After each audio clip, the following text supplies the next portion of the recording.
It's gonna rain and really soon. Probably 10 minutes.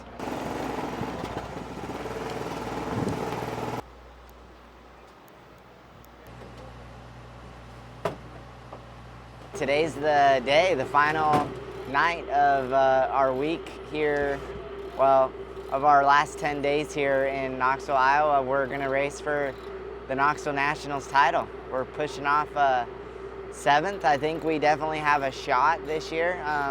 You know, the last 2 years, I feel like we've been really close, tasting some blood in the water, and you know, these guys are just running their fingers through the car. They unloaded at 8 o'clock here. There's some weather in the area, so we're gonna pull our haulers in tonight instead of unloading, and they say we're supposed to get some rain showers around 2 to 3, and then possibly in the evening. So we might be racing earlier than expected, or we might be racing later than expected. I tried to go to bed pretty early last night. The races ran quite late. I watched in 3 and 4. I like to watch the cars come down the backstretch. Went to bed at midnight and I was up at 6:30. I just really want to get my day started and get a fresh start. I got some coffee this morning and I'll probably go for my second coffee here at lunchtime. I feel good. I feel loose. Probably go get an exercise in before the races to get the blood flowing. I was gonna go this morning, but I helped Megan take some boxes to the t-shirt trailer and took Gus to see his grandma. We're gonna travel to California here tomorrow, so I really want to get this race in. I'm super anxious just to get rolling, and I know our car is going to be really fast, so just enjoying the process of today. I tried to not schedule any appearances or autograph sessions, and going to allow some of my partners that are here to come over and spend some time with them around the car. You know, I'm just really hanging out with the guys today. I definitely think you're going to have to be aggressive in the beginning of the race and get to at least, my goal is the top 4 at the break. I feel that our car is going to be really good on the bottom. You know, over the last few years, I've really studied the race pace and where Larson has ran, and I need to make up some time on the bottom. And if you know, guys are running down there, we need to be able to make mile an hour on the top to get around some guys. So, you know, I just talked to Ricky a little bit just about right rear squeeze, you know, earlier in the race on a full fuel load, and being able to have that versatility to move around. I think that's going to be the most important part, and then understanding the track and watching it change. You know, sometimes you would get run in the bottom here and get some crumbs and mud get thrown across through the middle, and our car really accelerates when the track gets like that. So, you know, the big picture is to be there at the end. It's 50 laps, it's 2 25-lap features. So I think I'm going to treat this thing as 2 25-lap races, and just position myself in the first half and really get aggressive the second half, hopefully. Yeah, I think about it every day. I really feel that I've you know, matured enough in my career to appreciate the process of winning the Knoxville Nationals, you know, and then having the right team to do it with. And I feel that, you know, the last few years we've come so close. I'm not going to ever get this race handed to me. I think it's going to be very, very difficult to win this race, and you know, as long as you have the right people in place, I feel like that's when things like this can happen. So starting 7th is, I'm not gonna lie, it's gonna be really hard. There's some good cars starting in front of us and behind us, and I think the biggest thing is we're gonna have to be flawless with execution on laps, and you know, I'm gonna have the car that's good enough to win the race. It's just gonna be led up to me to make sure I execute and minimize my mistakes as much as possible. Guys, we just got here over to the Hall of Fame. They're gonna auction off our specialty box, so I was gonna go possibly bid on it or maybe win it back. We'll see. I'm excited to see kind of what this generates, you know, with having a few more of them in the works for our race fans. So let's head into the Hall of Fame and check this auction out. What's up? We're gonna go up to the auction. Okay, you're good. Thank you. Oh, jeez. You guys are all here. What's up? Are they doing ours first? Yeah. Are they really? Jesus. Get the big one out of the way. What are you playing? Just waiting for a new game. Oh, to download? Yeah. You need some Wi-Fi. Angry Birds. Are you an Angry Bird? Yeah. Yeah. All right, so first and foremost, Not that he needs much of an introduction, but Rico, come on up. This beautiful box, you know, integrated into the design of my race car. I'm going to like here, I'm going to get paired. I'm the one who can be fine, sound, sign. Yep, I'm the one with the fine, sound, I'm going to give him the fine, getting $327,000.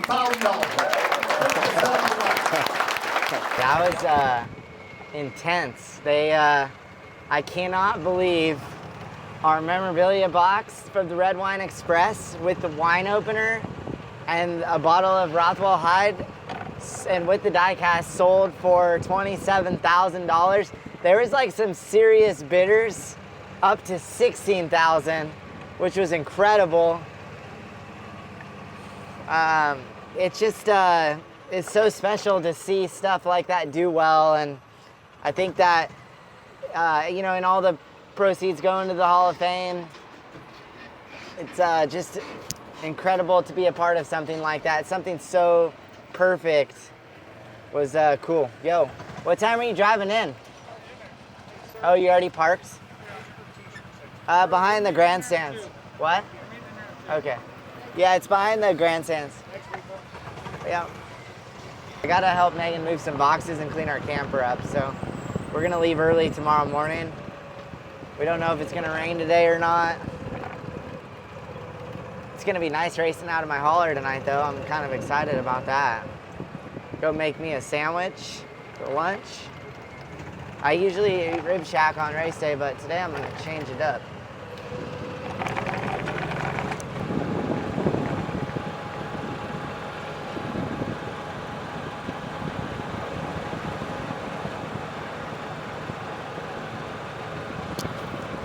All is good.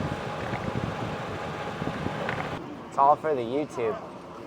What's really cool that the kids, like a lot of kids come up to me and say they subscribe to our YouTube channel and are following it. So I think that's like showing the impact that we're creating on YouTube and the younger generation, and they're like in tune with what's going on.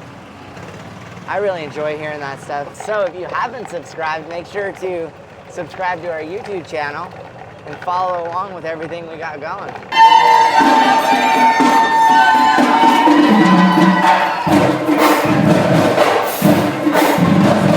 In the Rico Abreu Curb-Agajanian Racing, car number 24R, Rico Abreu!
Cars onto the speedway for Wedge High Performance Cards practice for tonight's feature.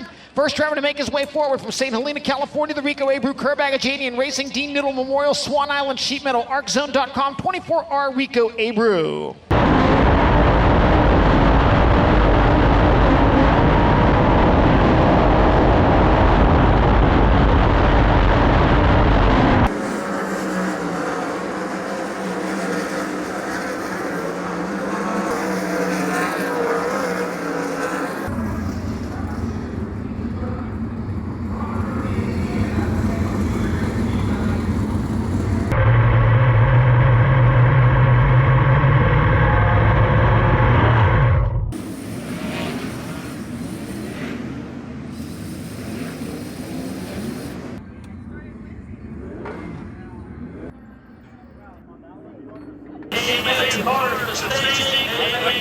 Seventh in the starting order from St. Helena, California, the Rico Abreu Kerr-Bagajanian Racing Dean Niddle Memorial Swan Island Sheet Metal ArcZone.com number 24R, Rico Abreu! This is what we all work hard for, and my team just done an amazing job, and hopefully we put on a show for the fans tonight. Good luck, Rico.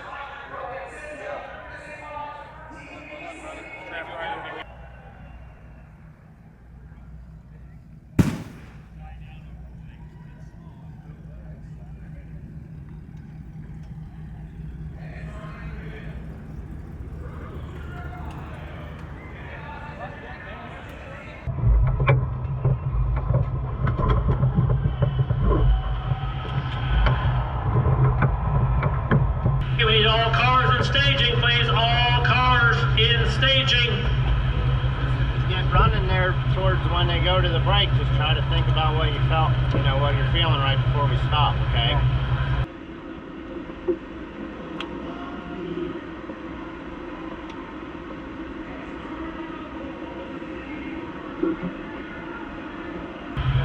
We'll just make the decision on the tires when we stop, okay? All good? Yeah. You ready? Yeah. Think so? Yeah. Alright. Don't doubt yourself, dude. Don't doubt yourself. Any move you make is going to be the right one. Alright? Always better get. Don't lose your head.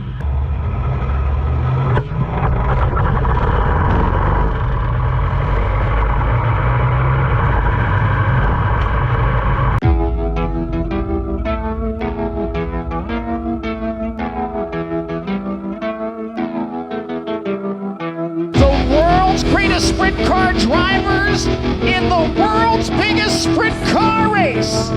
This is the salute. Knoxville Raceway, you wanted the best, you got them for a risk.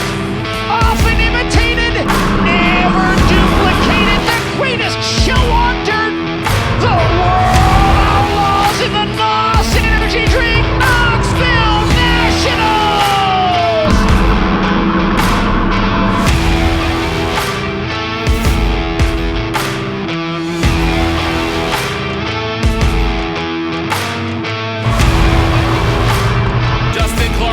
From the FPP flag stand, and the Knoxville Nationals is green. They go side by side into turn one.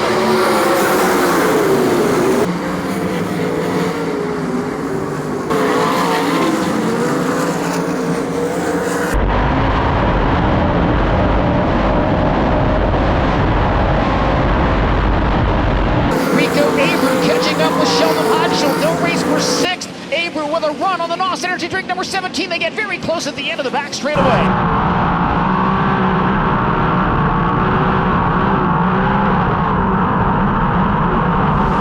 Abreu able to make the pass down low off turn 4, move Rico up into the 6th spot. We close in on the halfway point as Abreu now does battle with the 49 of Brad Sweet. Rico Abreu trying to race his way into the top 5. Rico in 6, Sheldon 7. He'll look to the inside of Rico in turn number 4. Rico comes to the bottom and shut the door on Sheldon, closing back in on Brad Sweet in the 5th spot.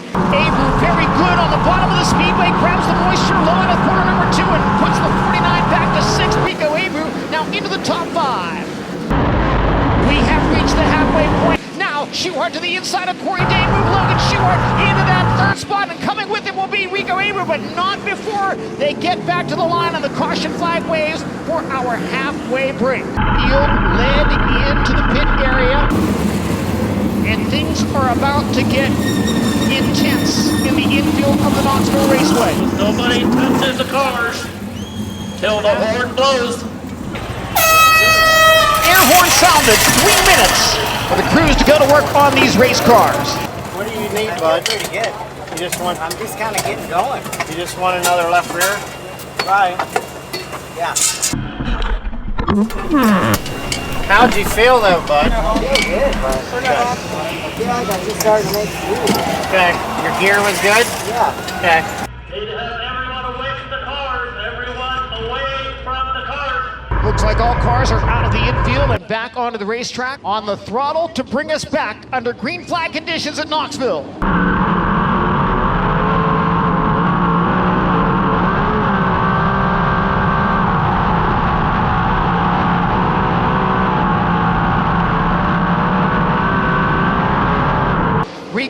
challenging Logan Schuhart, who gets over the cushion, bounces off the wall, gathers it back in, but Brad Sweet and Kyle Larson able to get by as well. Side by side just ahead of them. Oh boy, way out of shape is Corey Day as Rico Abreu goes to the inside. Rico Abreu makes the move for third as Corey Day got crossed up on the cushion. Abreu now third.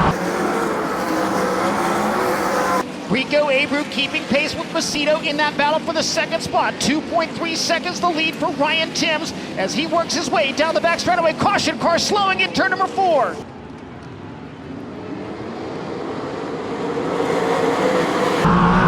We come back to green. Timms pulls away from the rest of the field. Rico Abreu will look to the inside of Carson Macedo. David Gravel to the inside of Corey Day. Side by side for second down the back straightaway. Abreu unable to get by the 41. Here comes David Gravel on the top. Gravel in the 4th spot as they work off of turn number 4. Down the front chute, a 3-car battle with Corey Day. Carson Macedo shuts the door on him. They nearly go 3 wide into 2. Rico Abreu to the inside of Carson Macedo for second. David Gravel gets by Corey Day for 4th. Ryan Timms will win the Knoxville Nationals. Rico Abreu second.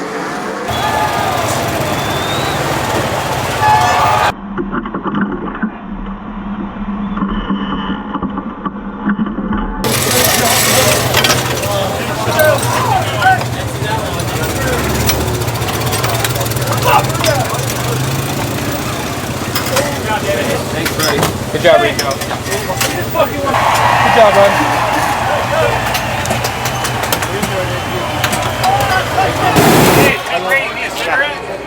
That was alright. One day. Finish them? Yeah. Good job, dude. Yeah, thanks.